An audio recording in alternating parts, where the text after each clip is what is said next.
टिक्की सब उबिया गए, मेरा घर उजड़ गया, तो ये टिक्की कौन काम आएगा सिर्फ मुझे बताइए। सोच रहा है मेरा जिंदगी नहीं सोच रहा है, मेरा जिंदगी खत्म हो गया, मेरा चाय का दुकान खत्म हो गया, मेरा दुकान टूट रहा है, आपको सवाल दे रहा है, तो पहले बताइए। बिहार की नई सरकार में यूपी की तर्ज पर बुलडोजर गरज रहा है। सड़कों से अतिक्रमण हटाया जा रहा है, लेकिन बेगूसराय में गजब हो गया। प्रशासन की कार्रवाई से नाराज एक युवक ने गजब कर दिया। नाराज युवक ने अपनी चोटी काट दी। इतना ही नहीं, अपने गले का पट्टा स्वान के गले में लपेट दिया। युवक का कहना है कि मोदी, नीतीश और गिरिराज में तीनों को आदर्श मानता था, लेकिन अब क्या करूं, जब दुकान मकान ही नहीं बचा तो फिर किस बात के आदर्श। ये घटना बेगूसराय के लोहिया नगर में हुई, जहां सरकारी अमले ने अतिक्रमण हटाने के नाम पर लोगों के कच्चे मकान और दुकानें बुलडोजर से ढहा दी। यहीं से कुंदन महतो नाम के युवक का यह वीडियो सामने आया। कुंदन का कहना है कि वह पिछले 10 साल से केंद्रीय मंत्री गिरिराज सिंह को अपना आदर्श मानता है, चोटी रखता था।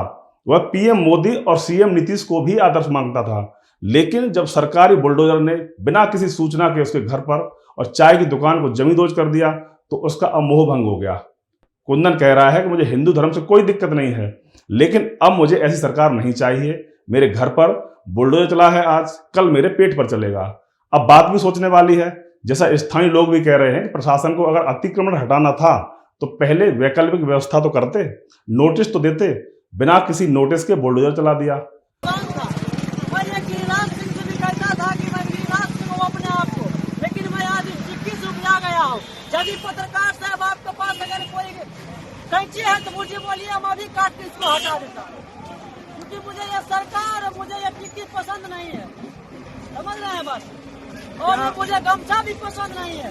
मुझे बस चले तो मैं ये काला कुत्ता को भी बना सकता हूँ, मुझे कैंची नहीं, मैं टिक्की भी काट दूँ। ये तो है एक मामला। वैसे भी बिहार की नई सरकार और सम्राट चौधरी, जिनके पास गृह विभाग की जिम्मेदारी है, सवालों के घेरे में है। अब तो खुद एनडीए के अंदर से ही आवाज उठ रही है। केंद्रीय मंत्री और हम प्रमुख जीतन राम मांझी ने सवाल खड़े किए हैं। गृह विभाग संभाल रहे सम्राट चौधरी जब एक्शन मोड में आए तो जीतन राम मांझी ने कहा कि अतिक्रमण हटाना गलत नहीं है, लेकिन इसकी शुरुआत सरकारी जमीन पर अवैध मॉल, बहुमंजिला इमारतें बनाने वाले माफियाओं पर कार्रवाई से होनी चाहिए थी। सड़कों के किनारे ये छोटे मोटे कारोबारियों को हटाना सही नहीं है जब तक उन्हें वैकल्पिक व्यवस्था ना दी जाए। जीतन राम मांझी ने कहा कि सबसे पहले बड़े माफियाओं पर कार्रवाई होती तो छोटे कारोबारी तो खुद ही हट जाते। अतिक्रमण जो भी कहीं हुआ है वो गलत है, और बजरिए नोटिस दे करके उनको जो हटाया जा रहा है उसमें कहीं कोई दिक्कत नहीं है।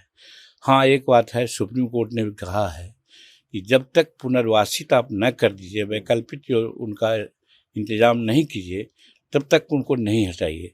तो इस बात को जैसा कि सुनने में आया है कि बिहार सरकार इस पर भी एक्टिवली काम कर रही है कि उनको बसाने का भी काम है।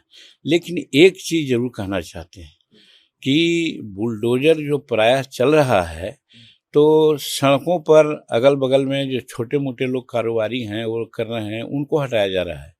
लेकिन सरकारी ज़मीन पर जो मॉल बना लिए हैं, चौथा पांचवा तल्ला का मकान बना लिए हैं, पहले उस पर हंस देना चाहिए था। जीतन राम मांझी ने अतिक्रमण हटाने के तरीके पर सुप्रीम कोर्ट के निर्देश का हवाला दिया। उन्होंने कहा कि अदालत ने भी स्पष्ट किया है कि जब तक हटाए जा रहे लोगों को रहने या कारोबार के लिए वैकल्पिक इंतजाम नहीं कर दिए जाए तब तक उन्हें बेदखल नहीं किया जाना चाहिए। जो बात जीतन राम मांझी कह रहे हैं वही बात खुद चोटी काटने वाला युवक कह रहा है। पहले नोटिस देना चाहिए था, लेकिन नहीं दिया गया। ये बात भी सही है कि पहले बड़े माफियाओं पर कार्रवाई होनी चाहिए थी। क्या वो भी हो रही है, ये बड़ा सवाल है।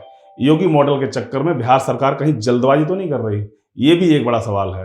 विपक्ष भी सवाल उठा रहा है। ऐसे में अवैध कब्जों पर कार्रवाई से पहले सरकार को विचार करना चाहिए। छोटे दुकानदार या गरीब तबका अचानक से बेघर होगा तो नाराजगी तो बढ़ेगी ही। नमस्कार।